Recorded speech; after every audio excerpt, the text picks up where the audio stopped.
Today we're going to run through the instructions on how to play Racket Sugar Rush. Your objective is to become the Candy Racketeer by being the first player to total 50 points over several rounds of play. During each round, you will make blind trades with your opponents in attempts to collect all cards of the same candy type before someone else does. Can you handle the Sugar Rush? Each Racket deck contains 47 cards, 45 candy cards, a candy jar card, and a dentist card. There are 5 different types of candy cards with 9 of each type of card per deck. One deck of Racket cards can allow for gameplay between 3 and 5 players. For gameplay of up to 10 players, combine a second deck. There are 2 variations of Racket gameplay. Classic is played as instructed using all of the cards in your deck. For easy gameplay, remove the candy jar card and the dentist card from the deck. You can ignore the instructions for those cards. However, for today's tutorial, we are going to include both of those cards. Select a dealer and a scorekeeper.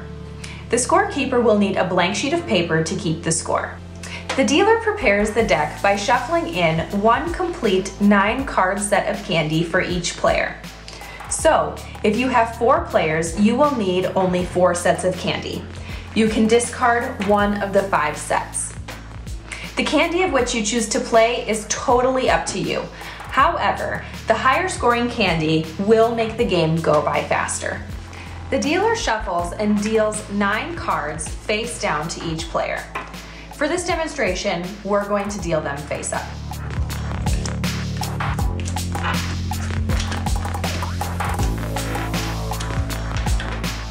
In classic gameplay, 2 to 4 players will receive a 10th card, the candy jar card and the dentist card, depending on the number of decks being used. Pick up your cards and arrange them by candy without letting anyone else see your cards. Next, pick the candy you want to collect. Typically, this is going to be the candy type of which you have the most cards. Once every player is ready, the dealer announces that the sweet swapping may begin. You may begin trading by removing 1 to 4 cards of the same candy type from your hand. The candy you'll discard is the kind of candy that you don't want to collect. With your cards face down, you can call, "I've got 1," or "I've got 2," etc., depending on the number of cards you wish to trade. Again, up to 4 cards. You may trade candy with any opponent calling out the same number of cards of which you want to trade. If an opponent wants to trade fewer cards, you may lower your ask and trade for the smaller number of cards. So for example, if you're looking to trade 3 cards and someone is calling out 2, you may adjust your card and also hand out 2. Continue trading until one player gets 9 cards of the same candy type and calls out Racket. When playing classic Racket, where you may have been dealt a 10th card, you may win the round with 9 cards of the same candy type and 1 extra candy card of a different type. The scorekeeper records the points marked on the candy you have used to run your racket. For example, if you run a racket on taffy, you win 3 points. The dealer rotates clockwise around the group.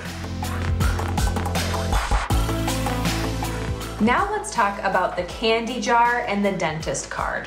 The candy jar card can act as a bonus card or a penalty card.